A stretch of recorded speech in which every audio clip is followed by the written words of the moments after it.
hindi siya hindi ka pwedeng maging commercial pilot kung wala kang private pilot na license.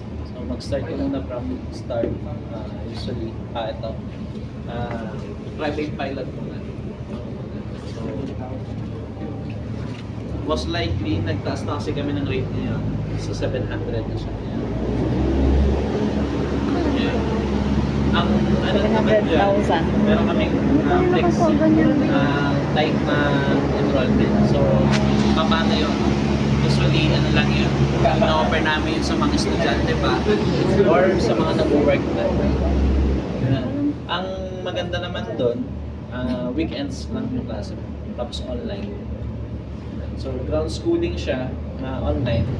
Punta ka lang dito kapag ka, ano na, papalipat ka na ng trabaho. So, tapos flexible yung payment terms. So, hindi ka magbabayad muna ng flying but hindi ka balit pa.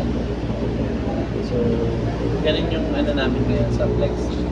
Pero meron din naman kami yung rekta na private pilot.